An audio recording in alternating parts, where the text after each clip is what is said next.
Oui. De retour à Tout savoir, on parle maintenant de santé mentale et la santé mentale, je pense que c'est important d'en parler. C'est un sujet, je ne dirais pas qui me passionne, mais qui me touche particulièrement parce qu'on a tendance à croire que la santé mentale, elle doit être banalisée. Avec moi, Dania Versailles de l'Association canadienne pour la santé mentale.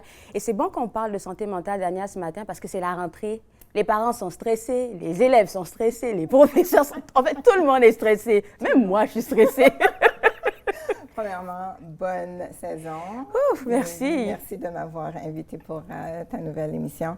Oui, tout le monde est stressé. La routine, le tralala, le train quotidien recommence après une pause estivale, à la maison, au travail, 2 jours, comme en soirée aussi. Oui. Donc, je pensais que c'était important de vraiment penser à comment soigner sa santé mentale, comment développer un plan à toute épreuve qui est comme flexible. notre comment ça s'appelle, la poche de secours qu'on a là, Oui. le sac de secours. Comment le terme là, j'oublie. C'est La trousse de secours. La trousse de secours. La trousse de secours. C'est ça. Alors, je voulais parler de comment maintenir sa santé mentale, comment la tenir en équilibre. Qu'est-ce qui arrive quand on est en déséquilibre et aussi comment on peut faire pour se rééquilibrer. C'est bon, c'est bien dit ça. Et j'ai vu que dans les notes que tu m'as partagées, tu parles de 3 facettes de notre santé mentale à équilibrer et tu parles de l'ABC, de ces différentes facettes-là. Oui, ça c'est juste pour qu'on puisse s'en souvenir. Alors, à notre santé mentale, il y a 3 facettes. OK. Il y a la facette affective, donc A pour affective. Donc là, on va parler des émotions, notre ressenti, en concordance avec nos valeurs personnelles. Souvent, on va être un petit peu déséquilibré lorsque, justement, on vit des émotions qui sont à l'encontre de nos valeurs, de nos besoins aussi. Et ce que j'aimerais mentionner là-dessus, c'est que parfois, on pense que émotion égale vérité. On traite les émotions comme des... J'ai l'impression que tu m'indexes là comme ça. Parce que c'est vrai, dès qu'on ressent une émotion, on ne prend pas de distance avec elle, on l'incorpore directement dans notre être. Exactement. Et c'est pour ça qu'on utilise souvent comme astuce, on va conseiller aux gens de ralentir pour prendre la distance par la méditation, par le rire, par des exercices de relaxation ou même par l'écriture ou n'importe quelle forme d'art pour prendre le temps de vraiment reconnaître nos émotions, les étiqueter ou bien les nommer pour ensuite être plus, présent, puis aussi se demander, mais comment ça se fait que je pense, que je vis cette émotion? Qui m'a inculqué ce genre d'émotion-là? Parce que nos émotions vont changer au cours de notre vie. C'est comme des vagues, ça passe et ça vient.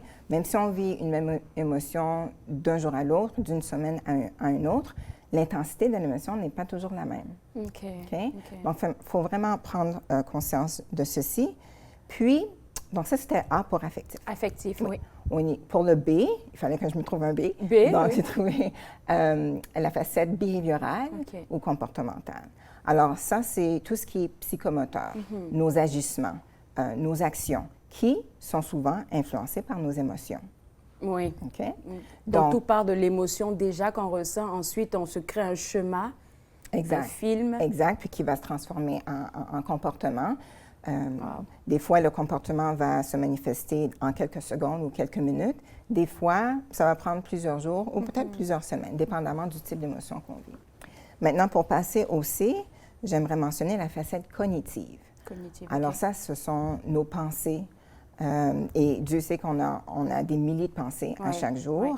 Souvent, ces pensées sont tellement automatiques qu'on ne se rend même pas compte du genre de pensée qu'on a. Et souvent, nos pensées sont basées sur nos croyances.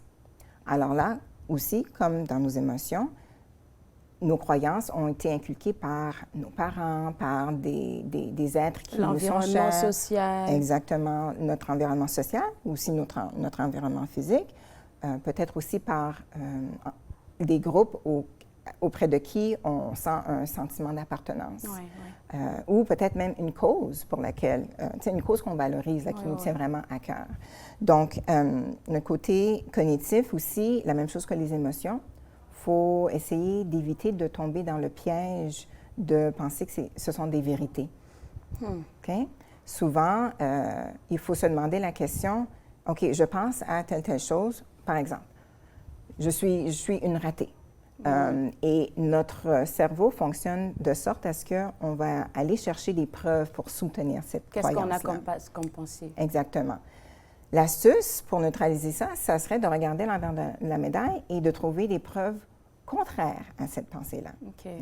Parce que souvent, on va se rendre compte que, ben finalement, non, je ne suis pas une ratée, je suis bonne dans ci, dans ça, dans autre chose.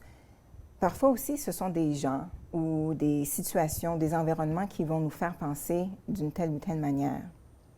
Des fois, parce qu'on a vécu quelque chose dans le passé et on n'a pas vraiment traité ce que ça a provoqué en nous, en termes de nos croyances, de nos pensées et même de nos émotions. On le dit toujours que ce à quoi tu ne fais pas face, là, oui, tu vas l'enfuir au-dedans de toi, mais un beau jour, là, ça va te péter à la face, comme on le dit, là. Donc, c'est pour ça que tu parles de traiter déjà les émotions à la base, essayer de se décaler, distancer un peu des émotions et puis essayer de voir, en fait, est-ce que c'est vrai, qu'est-ce que je suis en train de ressentir? Exactement, tout à fait. Et au final, au bout de la ligne, nos pensées et nos émotions vont construire nos agissements, nos comportements, en fait. Donc, c'est pour ça qu'on dit, lorsqu'on maîtrise nos émotions de façon saine, lorsqu'on maîtrise nos pensées de façon efficace aussi, habituellement, ça va résulter en un comportement de bien-être. Un comportement avec lequel on est en paix. Puis, c'est là où on peut retrouver une bonne santé mentale. Avant de continuer, tu as parlé de maîtriser ses émotions. Est-ce que tu aurais peut-être une seule astuce à partager? Je sais qu'il y en a plusieurs, là, mais je te pose la question comme ça. Une astuce pour pouvoir apprendre déjà ou pratiquer la maîtrise de nos émotions? Premièrement, c'est de s'informer parce qu'il y a beaucoup de terminologie qu'on peut apprendre pour nommer nos émotions. Souvent, on va s'en tenir à peut-être 5 ou 6, la peur, la gêne, le danger, des choses comme ça. Mais il y a plusieurs paliers d'émotions, donc à s'informer là-dessus.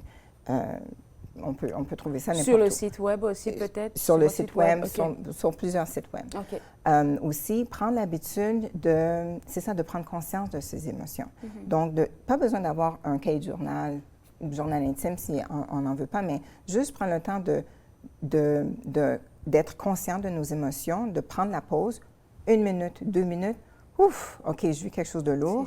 Je vais mettre ça de côté, puis je vais le traiter un petit peu plus tard lorsque je serai plus disposée à le traiter. Merci beaucoup. Là, il va nous rester 3 minutes. On parle d'un déséquilibre qui est naturel. Il faut apprendre à accepter le déséquilibre. Hein? Absolument, absolument. Ça fait partie de la vie.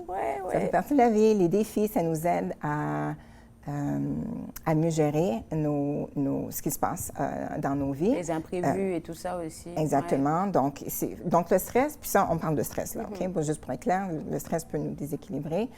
Ça peut être le stress positif, c'est bon. Hein? Ça nous aide à grandir. Le stress négatif aussi, c'est bon parce que ça nous apprend à composer avec les défis. Et plus on est habile à composer avec des situations difficiles, mieux on peut gérer de plus gros défis. On sait qu'il y a différents défis au cours de la vie. Définitivement. Puis pour neutraliser ceci, ce que je conseille, c'est ça, c'est d'apprendre à se connaître, à connaître ses habitudes, d'intégrer des routines saines dans notre quotidien aussi. Tu as parlé de méditation et tout ça. L'exercice, faire de la musique. Connecter avec des gens qui ont la bienveillance envers nous. Ça, c'est très important, la connexion humaine. Puis pratiquer tout ceci avec consistance. Consistance. Souvent, on va dire « Ah non, ça ne fonctionne pas. » Consistance. Oui. Exactement. Puis, mais par contre, parfois, c'est pas assez. Et la crise s'installe. Donc, l'astuce que j'ai pour ça, ça serait que tous et chacun prennent note, soit dans notre cellulaire ou sur un papier quelque part, des informations, des gens qui peuvent nous appuyer, qui peuvent nous venir en aide ou des ressources communautaires qui existent. Je pense que parlons de ressources communautaires sur votre site web, on va le rappeler, je vais te laisser le rappeler. Il y a des outils qui sont gratuits là-bas. Puis dans les informations que tu m'as données, je vois un numéro de téléphone. Oui. C'est quoi ce numéro? Alors sur notre site web, ottawa.cmha.ca, il y a la ligne d'aide sur la santé mentale, une ligne gratuite qui est le 1-866-531-2600. Alors, vous allez être accueilli dans la langue de votre choix.